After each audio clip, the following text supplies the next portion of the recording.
9th, and welcome to this week's edition of the Superintendent's Desk. Today, the first topic I want to discuss with you is the potential of redistricting. This is a conversation that we've been having administratively, and we've also been talking a little bit about this in community meetings that we've had over the course of the past 2 weeks. One thing in getting into this topic that I want to make sure is clear is that we are in the very preliminary phases of looking at the possibility of redistricting. Now, many of you might be asking, why are we looking at the potential of redistricting? I had mentioned last week that we were exploring a potential bond, and we met with the Ohio Facilities Construction Council. Well, the first part of the process we need to do before we can even begin making decisions about potential upgrades to buildings is looking at our enrollment across the district. Currently, we have uneven enrollment in the district. We've seen a lot of growth in the north and south ends of the district. That includes Waite Elementary and Northrop. Those buildings are at or approaching capacity. We have other buildings where enrollment has actually been on a decline as to where it was about 5 or 6 years ago, and that includes Fenn, Canevin, some of our older buildings that are within the more established neighborhoods. Now, a question that often comes up is, well, why do we see this happening?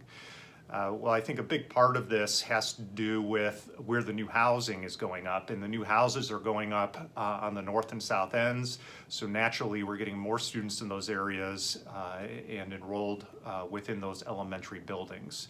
I think a very positive piece of this, we're not seeing as many new families coming in to some of our more established neighborhoods, and I think that's because Medina is such a great place.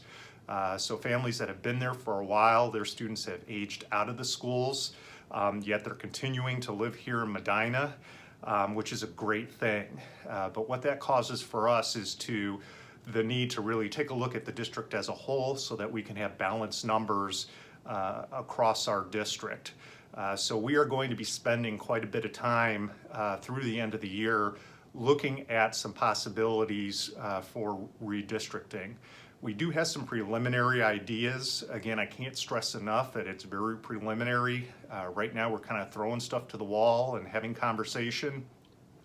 Our next step, once we come up with some ideas, is to bring in our staff as well as our community to have more in-depth conversations so we make sure we're making adjustments that are best for our students in the district.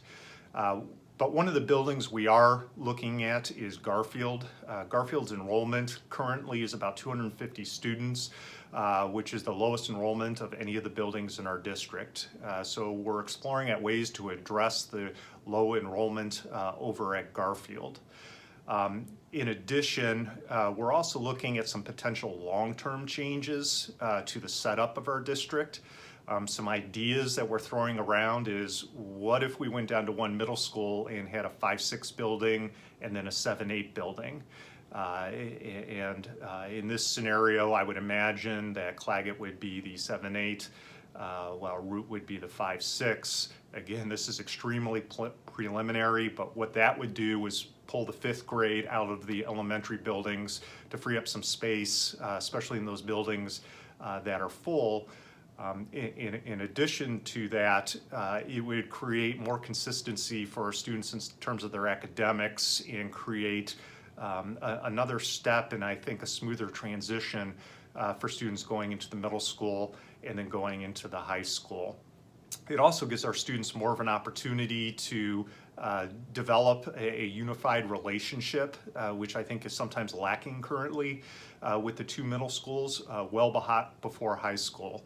And that's extremely important because we're one family here at Medina, and we want our students to feel that as well. That's part of what makes us so successful.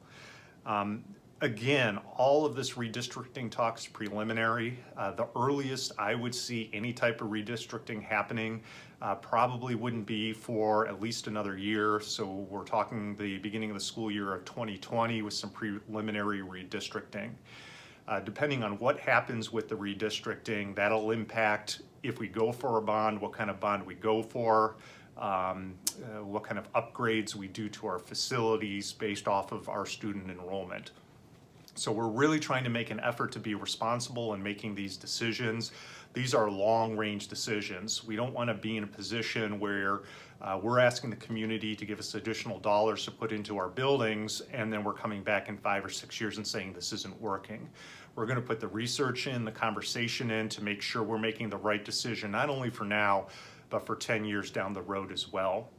So especially into next year, we're going to have many opportunities to get your feedback and input in terms of the direction that we're going.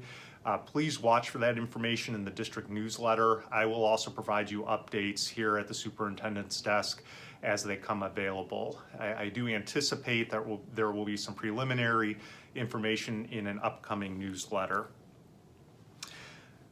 The other thing I wanted to talk about is our relationship with the city as well as the businesses in the community. And not everybody may realize this, but we've really been trying to make an effort over the course of the past 2.5 years to really extend our relationship with the businesses. Again, you've heard me say over and over that schools are a product of the community.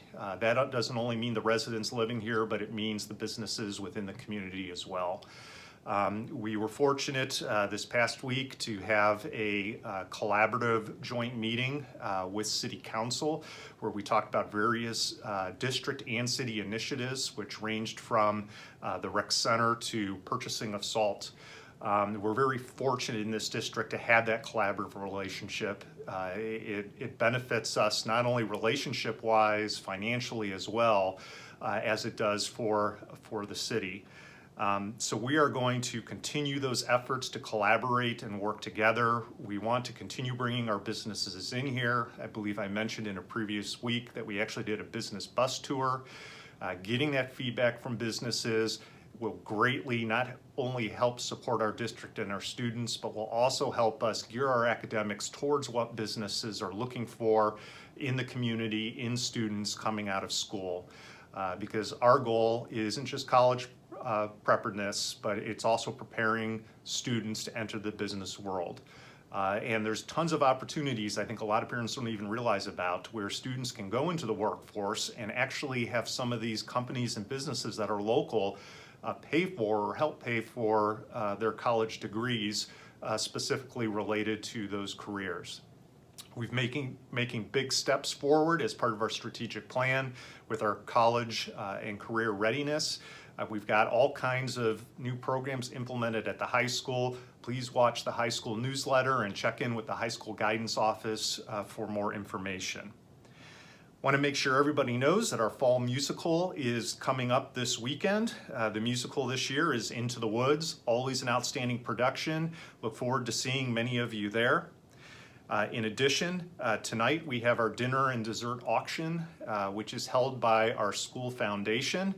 I hope to see many of you there as well. This is really an important event for our district and for the school foundation.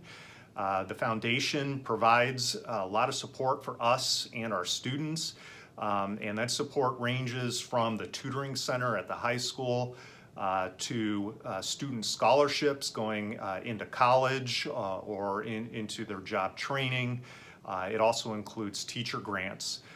This is their largest fundraiser of the year. Again, every penny goes to support our students and to improve their academic experience. And the dinner dessert auction is a great time. Can't leave without wishing good luck to our athletics heading down to States this weekend. We've got both our cross-country team and our boys soccer team. Looking forward to some outstanding competition. Go Bees.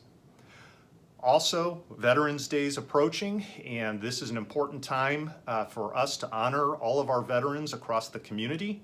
If you haven't received information already, many of our buildings are holding assemblies to honor our veterans. I'd ask you to touch base with your buildings, see when they're going on so you can participate in that process. But it's important for us to not only build that community pride, but also build that national pride with our students. So happy Veterans Day to all of our veterans out there. First snow of the fall. Feels like we've skipped fall and went right to winter already.